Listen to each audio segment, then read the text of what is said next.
videos bakweta biko ya recording a video ya uploading but of course munywane bingi mwesige baki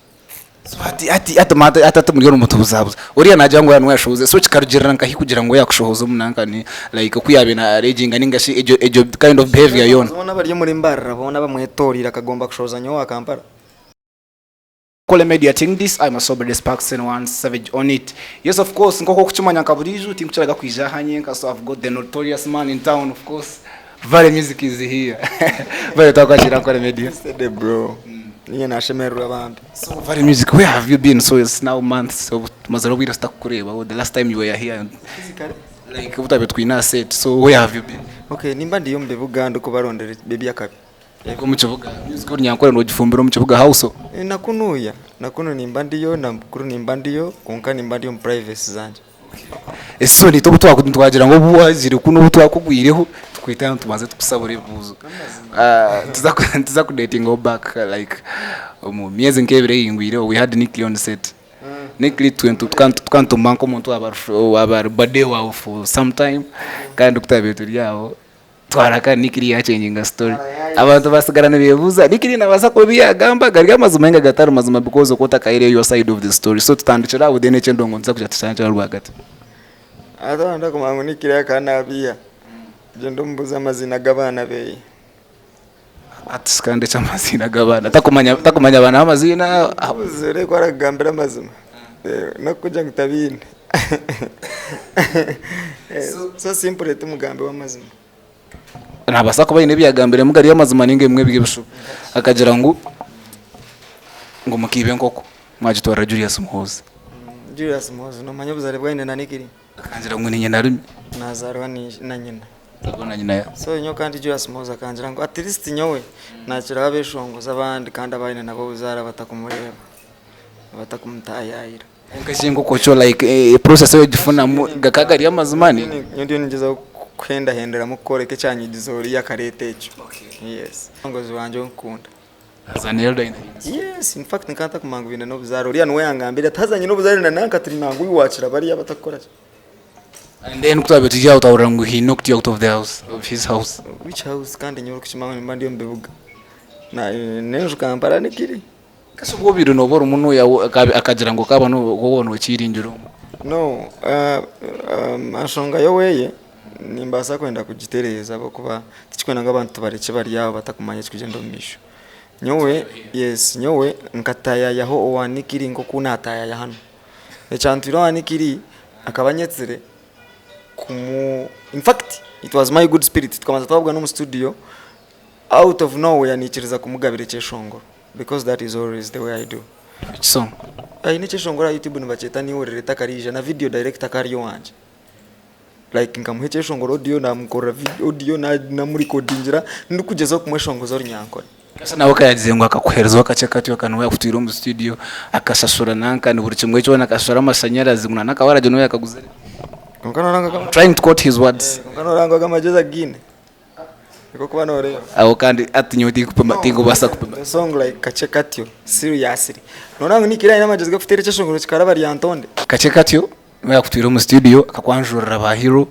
those days I don't know whether he was signed other massive ninga tingo mukuchabe cyo najangu story yona kajutereza ninteka cyangwa aba kwa abantu bakubagirebere ninga shotaragirebere basa kuza aha Ankole Media za YouTube then searching ebya Nicklee na Vally music and stuff like that tukajipostinga video je nyuma nanye nyine video ze nyuma aho zina postingire ubuna be ninkora kachekati ziri ya channel zanje umuntu wanyanjurire producer hero mbamwita Sokoto. Yes, and he was my friend and he's still my friend. Kandi ubona agira ngo kuza kumuhikaho so ukwakucheta agira kuza kuhiwa kuza kwika Sokoto. So akanyanja no way producer ngakanyanja Sokoto. When way akutahizo mukintu like he kickstarted you into being. Hata unaana message. When story yana no way change ngo ko mararire the next day mwagenda. Rana mahuri. Tazo muri Ankole kurara is like sleeping over your friends praising us. Nanachigambe nakuja ntinyonka zo wenjire kumuhandikira ki cyeshongoro orunako runamugabire cyeshongoro nkanta kubasa kurukimuheraho by then kanyine binde binamiza gukora so tukirizana ngo with time tuza kugira tuza kundabe ninja kuje muri mbara nza kumanyiza so kunamiza kuje muri mbara namanyisa WhatsApp ndakashira muri mbara atera amasimu mingi munongo rinka yareta n'imotoka yampikinga yantwaro weye namwandikire cyeshongorecho yacishohoza na video clips azinanye nzine ndi kucandika then after sometimes namutwara na no producer wanje wa videos bakweta Biko ya recording a video ya uploading but of course munywane binji mwesige bache so ati muri umutu buzabuza uriya najya ngo yanwe yashoze so kikarugirana nkahi kugira ngo yakushohoza umunanka ni like kuyabe na raging ningashi ejo kind of behavior yona ubona bari muri mbarra bona bamwetorira kagomba kushoza nyo akampara yo naho mazima no reba hamazima ukurugiro kuyabe na kigamba nangete ndamuhakanise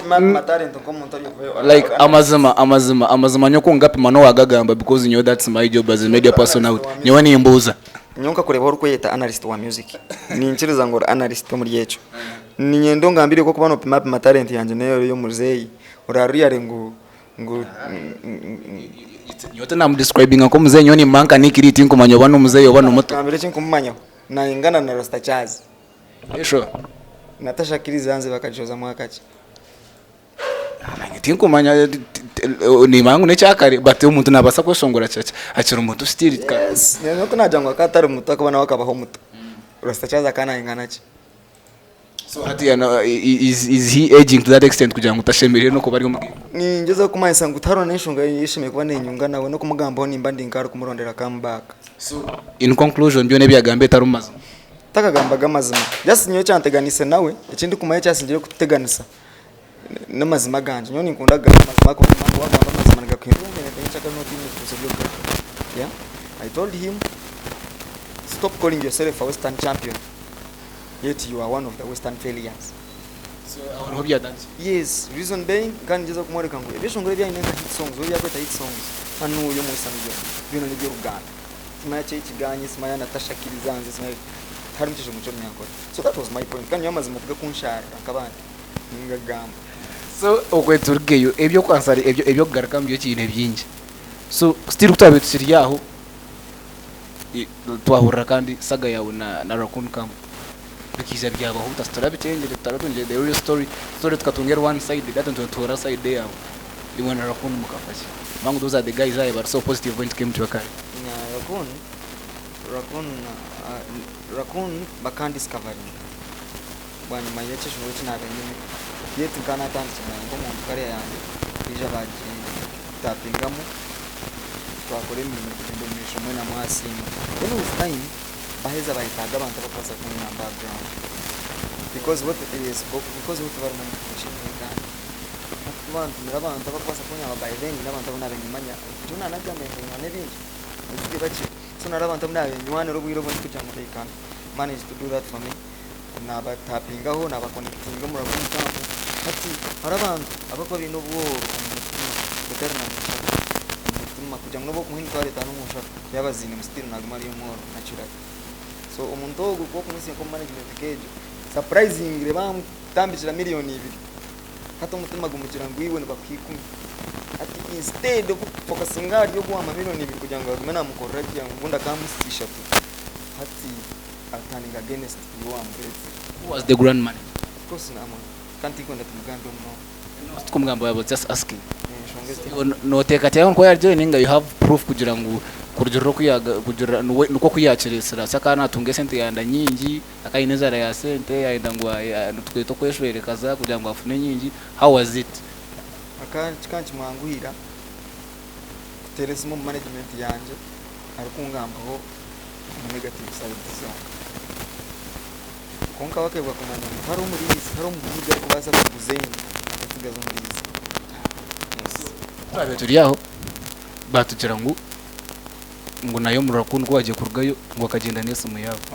gwakara what they termed as okajiwa hata kiro naza gamba n'ibindi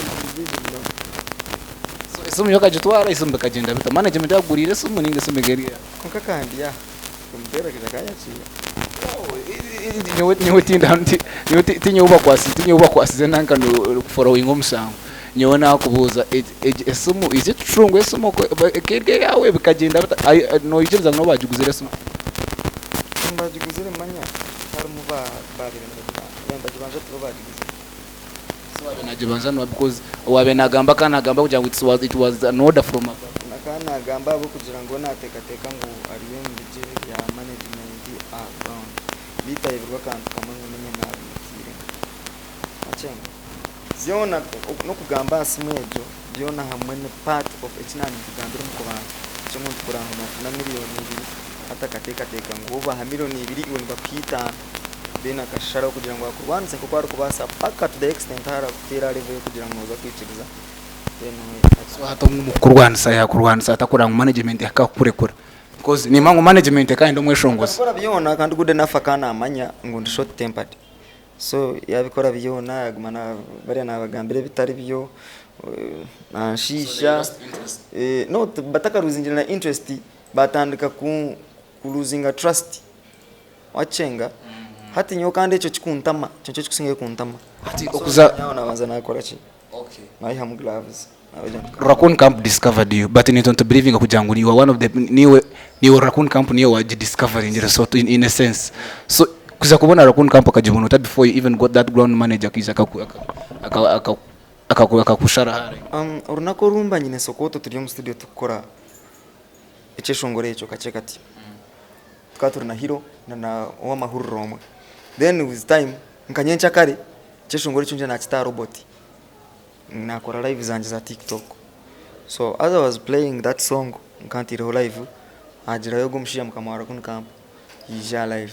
ya joininga yes immediately kananshaba nkuntagaraka kuchitera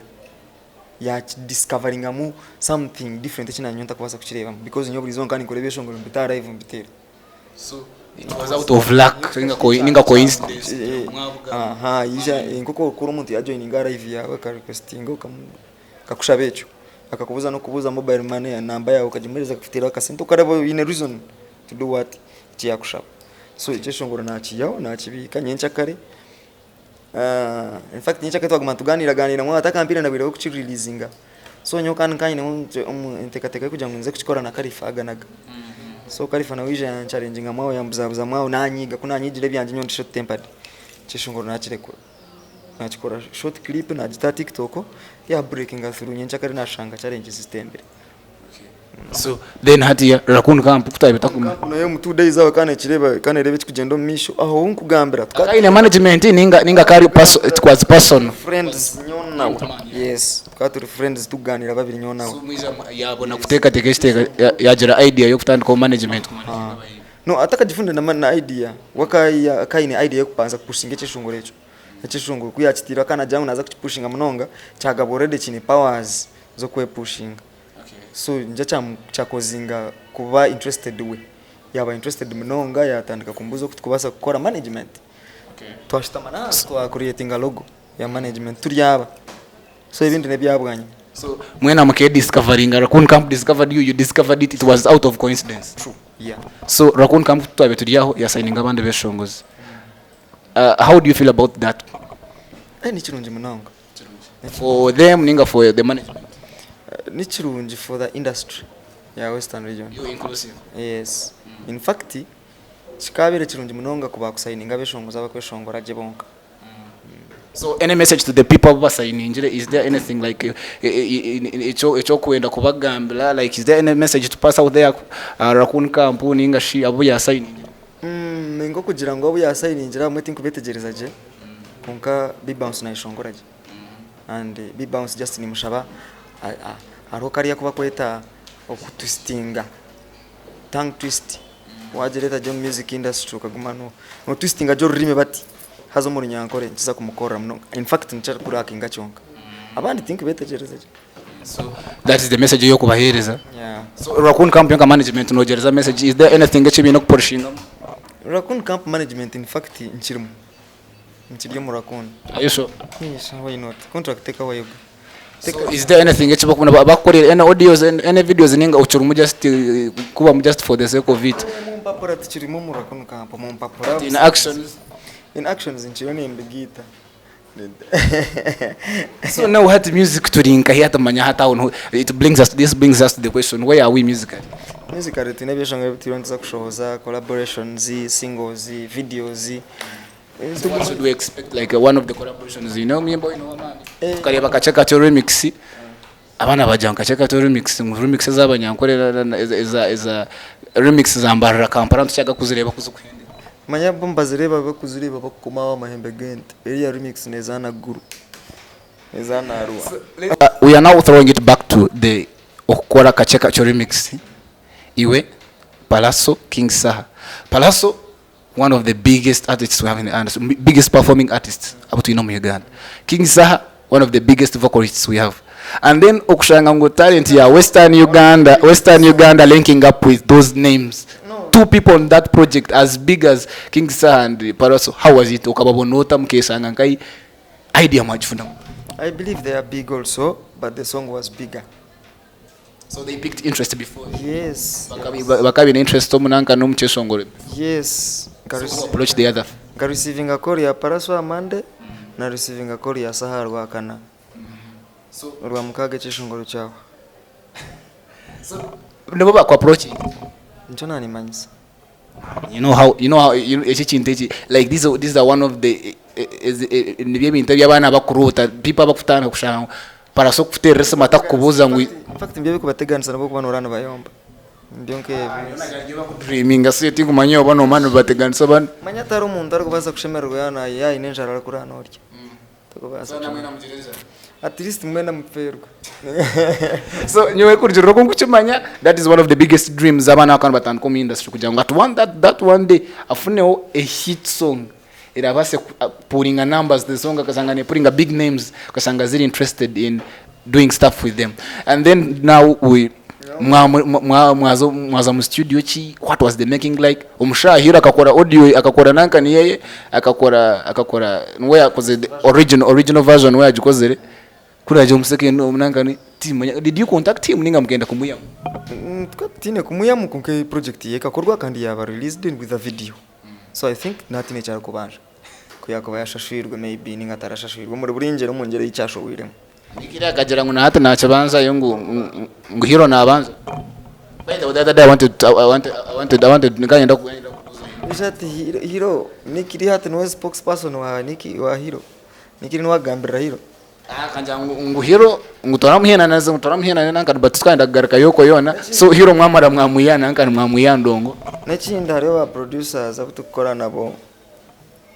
just ngoko kumangu talents ibiriza meeting and skora content. So shangani wali interested. It's not about money. Yes. Has a producer n'umwe takubasa kora na nikiri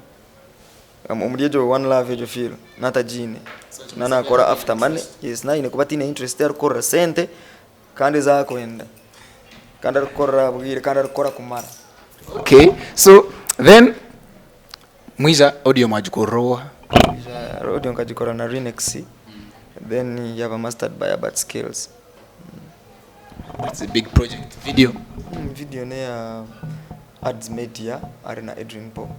But I liked it. Nkakunda that was a big project by the way. In fact nyoti nkumanya wenchi but konka no teka ngo why was it kugira ngo tiramazire kikahitinga munonga kuno yo Western Uganda because nanga expectations za ekora berho Parasona King Saha. Ma good music take hitting njira pesi yanyu imwe imagire ya baboga hat kan gamberechi kama za gamberechi no chichiriza ngo ngwena atandika kurya rakacheka ati ngatoka chichiriza ninga no jangu ndiye ni as in loyalty za audio za streams na YouTube na biona na ground no performances no chichiriza ngo ngwena atandika kwata kari wota kuchichiza virere none ngwena atandika kuri abantu bakunga nda motoka none ngwena atandika kuri abantu bakunga nda motoka tude haziwe yo abo kugira ngo ya speed ya bubblegum music none rango cyeshongoro chwiro you get so, but I believe muza kora man nibwo cyatsimbura iwana maku following aje nibwo cyatsimbura. Yes, so remix ninga original kutambura muri yebyo bibiri neki hamunonga ati kabere hitting nga 2 million views ohiro bakajino kijishwa ngo bakajigurusyayo naiza na jigaro ya tele nezo musateke. So still nebigumize mune tambura tera rugiro munonga streamline then remix ejiwe katsimbura karishwa deal. Then now tuzachintu cyo kubalancinga kuburi muri Kampala no chaka you are one of the fewest Western Ugandan artists sabo kushanga ngo chaka kuburi Kampala mbara how do you balance market yanje mpango iri kuno yes babinji barukuno so at Kampala nogire kufumbirayo tinkwenda kukorera munonga pesi y'abantu bakuno abana bakuno mwana tibari abamwe tibari original baramuzura bamwe hata bamwe bakona cyo kurata bano rankanikiro wakubera na mangu, this is a young boy, this is my grandchild, the boy I'm supposed to be showing angles, right angles to pass through. Ukashangara war against the youngest boy. Nchimanyi ngo abo abanda batwiremu nzo character zabo. Nyo betinko bimanya. Nyo ni makurwana byabe byo ntutandika tweyora. Kandi tinko ndaturwana no muntu wena. So I give them nechindi music. Nechindi Uganda ninji. Uganda ninje umuntu ari kisoro nasa kwishongora cyishongoro cyikana. Turente basa kuzana byishongoro byaba Nigeria. That is different because Umbrella ka crossinga. Umbrella kuya crossingere his music died. The only artist wararjo mu Western Uganda ka keepinga his momentum. Akarugo mu Western Uganda is Nits Henry. Kurugo mu Western Uganda kaza Kampala. Ungani mani seno nataka basa kuteka kachivuru hano yo mu Western region nananye. Ngateka hano akateka ardera kafuna abantu. Are you sure? Are you trying to attack the man? Kare kambanze mu region. Niza kaberebere. Region asa kuteka hari atonic sategari. Hati jo level jirugo jare veje akorata. Niseno nataka basa kutara ngatara. On a regional level you are better. Takuba naona achimanya. No fan base na kujanga market abanje barukuna bakusinga bwinje. Kuri hari yabari mixed ya mabaganda muzin tribes. So do you have any intention kujanga home mission noiza kugeza ho capturing that market maybe okorera Uganda music kugira ngo ufune that market nayo jigite ho kore uride naje capturing njire mix neza yes neza hano mu central and everywhere. So hati when turi ashakachuka to tuyenga is there any song kugira ngo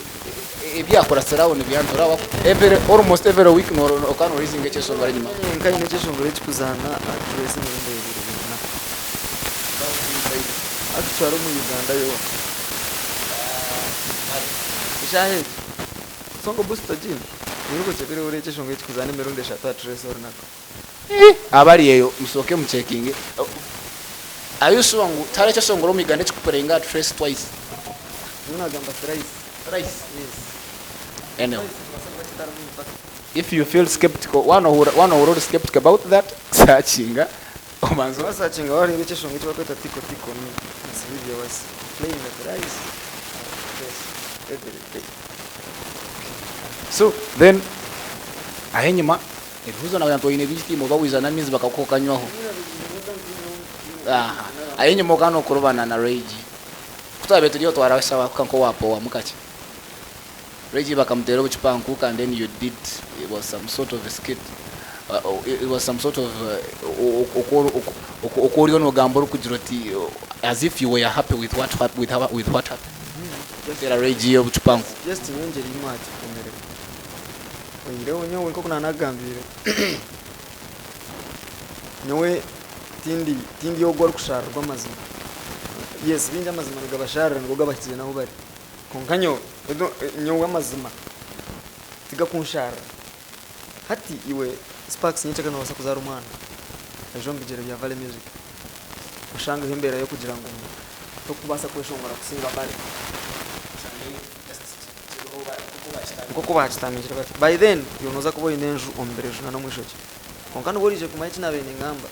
kanoza kubata chine solution yacho so ibono gamba kugira ngo one man influence batina nanga ngo nangataruka ati echo no kubire tutiraro baje of course nyebi think bitina no kutina kugira ngo bitina ruhanga na sente machenga sente bantu basa kugwisira roningazo zokuhindura mugiga yeah so echo na bene ngamba nkanjeza ijuka ko no ijuka clip yanje ko yabenejira nkaje mukuri wacho bucupa ngarwachi mba mukubo bucupa kuna hereze nabajira tiki mwe mwabitandika you started it intentionally. What was this message addressed? Who was this? No. Kamare baru kuza stage arusha microphone. Azawar ko tujyo mukowi. Chumanisa ngo kana abasa no kurinda hori akaheza ko. In fact akana abasa no kendera show. Acha. Koze kareta o mixed reactions. No tikina bya mixed bichi. I don't know kare tubazuka ariko kachari gejo saga. you want to take what if you were a Reggie, what would you have done? That's the best way to bring this thing. Turiumuka turambara achaye chinkubaza kuyuza nyenga numba mwine kweshongwa nkijanga chinga sho nobona kuba katugire ngunyira handa kuza takabira hembera yo kugira ngo uze kushaba microphone umushongoza ari na at least kari inzira rakaye nuko abeno za play so in your no teka ngo Reggie akakazana hoko nyoncho na ticho nanyizira gambo irizo ohiro nanda koreka akunashobora kiri anti nime mwataniki habo kugira ngo akakore cyo tuntu gambo shayeje akana aza kumureka oye standard ko kuje karuzatinjo ku mutero charuzatinjiro bucupa baducupa kabutira abantu binji kababutire n'abanankane this bamukunja tase yes bucupa buza kutandika the first kacupa stage ukakatandikira ngo shongozo abana shongoro nyankore that is ibirungi bya Yesu I think abana shongoro nyankore gospel bakamushuko bucupa ntubwo atandikira so nyoni kimangoro nyankore rwakoze injiro bucupa kandi na ba DJ bakakikora intentionally bakareka katiciro ya mara kwa speech immediately bataye umunyankore ngo ayishongore abana batanga kutanga kusukuka meaning that already no bakamba kimanya bakakikozingaho intentionally bakukimanga cyo kirabe okay kunga bakamba kimanya bwacha abo kujya mutakarabira na nakwishatu mu bitandikire kandi nimwe mwabitandikire so now that was Reggie in December so nyoko yomba kwanje kandi manyisa ngo iyo mwana wawe urazara ryo mwishongozo atakaza kampara bakamutera kacupa kumara mwenda kutera ubucupa mukura that's the game that you have started now mutera babikozire sakaburira mayo bucupa wona yatwe watura nechikungu no tukurankacho akomka coating then Reggie still the same Reggie that was December 31st still the same Reggie going to organizing a show Murugogo that's 10th May what do you have to say about that? It's a very good idea for him for the industry actually so is it to the industry actually richirungi munonga music industry ya Uganda yona na East Africa at large yokanchi talent konka abantu bona bakuza music industry ya Western nde bankabatachinaho kanyama no tikugira ngo tuyine cyo tukitire mu kankosiyo nka example nde buri nkoti ne cyo kwenda kukifunaho of course kukifunaho bata as long as when I enjoy naza enjoying what should I shonganje neza kukore makwetegereza atujanye ko nogeza kumanisa ngo abatarapa abashongoza abantu bara performing yes to be DJs bahanu tino kubakuza kukifunamo there is this guy bamweta simanye ba Ibrahim Pole there is one blog on Facebook akagira ati Reggie echizubu chebinte byakora nibine bigasara wenkawe is that what you are trying to supplement on tebikuchaka gasara abanda beshongoza bara around in fact kugasira nyowe kugasira nimpa myangu tinshimere kuba ninkwata sente cash kuhereza no but you can do something konka at least nakwa nakwa ataka talent kanje kaka combininga no murumo gwawe niyo no basa kugicu wafuna munanje cinafuna that's the cooperation I'm talking about so nimpa myangu bona bari yawo mu Western Region tina ragobero mbyaka kabari tina rukwenda kufunamo let's wait for the aftermath mchiyari nothing you're gaining from that so obugambo bwawe bwamuheru omusaye buzo nke nawe mabuza ebigambo byawe byamuheru to your fans people who have believed in you ekikuru nyoni nyenda ngumureke kureba ita beshongozo bashatu bana batana baro mutu yona mission in fact hati to twine njiba kwete okwecero runyatsi hati ntubasa kwerisa ya you just tumanda muturije huito tutandike turwane intaro zitu turete music yitu mugirebe munyumirwe but now focus on the young artists the next generation that is coming kumura atandika kuba focusingaho numuza kumanya ngu mwine kubatemere mihanda bukirikare imihanda numuza kugitema muta tumukuza kugitema mwana mugwana numba discreditinga numuba henda amaguru numubajumira numbatere chikono numboreka ngo tubakubasa kweshongora kusinga Vally music it is going to be wrong it is wrong and it shall always be wrong we know just ku attacking like cuz buri yo mwine cyasa amazima tiga kunsharanya abandi bigabasharanya amazima tiga kansharaga nigampinduro emirembe nyona kugira ngo umbwiro mu kugabira mu obwa legendary butakashikire muza kuba mwabumbire abo kwa muza kuba matanche kureba nabe ningamba na neki nabe ndwana kumara tanche kumerenju nyona mu kontakiro nimuza kumanya umugasho gwanje so gono zizo kugira ngo icyo gwezo zizo kugamba ningashiwa concept na ya myaka 10 plus very ahead of us nibwo twatandika industry tumahita tukira ba founders one uri abantu bari mu music industry batakukama 30 chimanyisa nga bari hobona ba founders kana bwe ka industry kitu karakato niko kakubeni kaza muna ba upcoming zinjo kasangana baraka ku breaking through ahabwe nshigumira abana kusanga umwana breaking through cyo nyine nco ndiyo ninkugambira hati iwe ukareba sister Charity nakora challenge ya mweshongozi iwe no cyangwa mumbuzi buki kana ukamuze no cyangwa ukiri ninga brand name kigiye buki then even if Wizkid can hype to the video song hati nyowe not about the biggest nyoni nco kugambira benshi bigamba iwo mutogwa wija mu ntekateka ngo ndiyo ni attacking konka ko kuza kumfollowing shanga ndiyo nikora challenge zabeshongo zabandi no kutekateka mu attacking shanga ndiyo nimukora challenge you get meaning that